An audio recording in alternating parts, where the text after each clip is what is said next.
খেলাপি ঋণের সাথে পাল্লা দিয়ে বাড়ছে ব্যাংকিং খাতের নিরাপত্তার সঞ্চিতি বা প্রভিশন ঘাটতি। ডিসেম্বর শেষে প্রভিশন ঘাটতি বেড়ে দাঁড়িয়েছে 1,06,000 কোটি টাকার উপরে। গেল বছরের শেষ 3 মাসে বেড়েছে 51,000 কোটি টাকা। খেলাপির কারণে আয় কমে যাওয়া প্রভিশন ঘাটতি পূরণে ব্যর্থ হচ্ছে ব্যাংক। বিশ্লেষকরা বলছেন, প্রভিশন ঘাটতি বৃদ্ধিতে নানামুখী সংকট তৈরি হবে, সংকুচিত হবে ব্যাংকের কার্যক্রম, আস্থা হারাবে সাধারণ গ্রাহকেরা। হজ করেছি, ব্যাংকে কি করে টাকা জমাই বলেন? ইউসিবি তাকওয়া, পরিপূর্ণ ইসলামিক পন্থায় পরিচালিত ব্যাংকিং। নিয়মিত ঋণের পাশাপাশি খেলাপি ঋণের বিপরীতে প্রভিশন সংরক্ষণ করতে হয় ব্যাংকগুলোকে। আমানতকারীদের সুরক্ষা দিতেই এ নিয়ম। সাধারণ ঋণের বিপরীতে 0.25% থেকে 5% এবং খেলাপি ঋণের মান বিচারে 20 থেকে 100% প্রভিশন সংরক্ষণ করতে হয়। কিন্তু নিয়ম মেনে প্রভিশন সংরক্ষণ করতে পারছে না অনেক ব্যাংক। বাংলাদেশ ব্যাংকের হালনাগাদ প্রতিবেদন অনুযায়ী ব্যাংকিং খাতে প্রভিশন ঘাটতি বেড়ে দাঁড়িয়েছে 1,06,000 কোটি টাকার উপরে। গেল বছরের শেষ 3 মাসেই বেড়েছে প্রায় 51,000 কোটি টাকা। এ সময় সরকারি ব্যাংকের পাশাপাশি প্রভিশন ঘাটতি বেড়েছে বেসরকারি বাণিজ্যিক ব্যাংকেও। 74,217 কোটি টাকার বিপরীতে সরকারি ব্যাংকগুলো প্রভিশন সংরক্ষণ করেছে মাত্র 16,000 কোটি টাকার কিছু বেশি। ঘাটতি প্রায় 58,000 কোটি টাকা।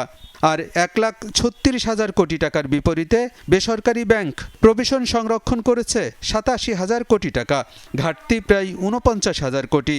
এনপিএল বাড়বে, সেটা আলটিমেটলি প্রভিশন বাড়াবে। এটা তো ওই ব্যাংকগুলোর অবস্থা ডেফিনেটলি ওভারঅল প্রফিটেবিলিটি হ্যাম্পার্ড হবে। কিছু কিছু ক্ষেত্রে প্রফিটেবিলিটি চলেও যেতে পারে, ইট ডিপেন্ডস। সেক্ষেত্রে ক্যাপিটালের প্রেশার পড়বে, সেটা আমাদের কারোর জন্যই কোনো সুখকর কথা নয়। দ্বিতীয় হলো, আপনার যখন প্রভিশন ঘাটতি থাকে তখন কিন্তু ওই প্রভিশন ঘাটতি থাকে মানে আপনি প্রফিট থেকে সম্পূর্ণ প্রভিশন করতে পারছেন না, তখন ক্যাপিটাল থেকে সেটা যায়। প্রভিশন বাড়া মানে হচ্ছে আইদার প্রফিট থেকে করতে হবে আর নইলে ক্যাপিটাল থেকে এটাকে অ্যাডজাস্ট করতে হবে। প্রভিশন ঘাটতি বাড়তে থাকায় উদ্বিগ্ন ব্যাংকার ও বিশ্লেষকরা। বলছেন, মুনাফা কমে যাওয়ার পাশাপাশি চাপ পড়বে মূলধনের উপর। লভ্যাংশ দিতেও ব্যর্থ হবে ব্যাংক। এর ফলে আস্থা হারাবে গ্রাহকরা। ব্যাংকিং খাতের জন্য, ব্যাংকের ইমেজের জন্য অ্যালার্মিং। তার প্রফিটেবিলিটি কমে গেলে তার অপারেশনাল কস্ট কমানোর প্রসঙ্গ আসবে। তার শেয়ার হোল্ডাররা, স্টেক হোল্ডাররা ডিভিডেন্ড পাবে না।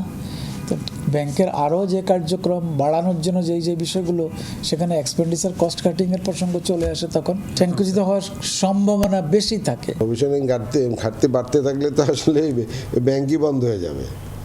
কারণ প্রভিশনিং মানে কি, এইটার জন্য আপনি ফান্ড সেট করে রাখতেছেন, তাই তো? ফান্ডটা সেট করতেছেন, ফান্ডটা সেট আপনার আর্নিং থেকে, তাই না?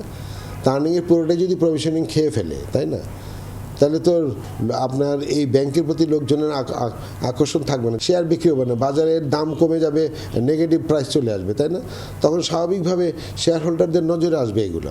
বিশ্লেষকরা বলছেন, প্রভিশন ঘাটতি কমিয়ে আনতে ব্যাংক পরিচালনায় রাজনৈতিক হস্তক্ষেপ বন্ধের পাশাপাশি খেলাপি আদায়ে জোর দিতে হবে।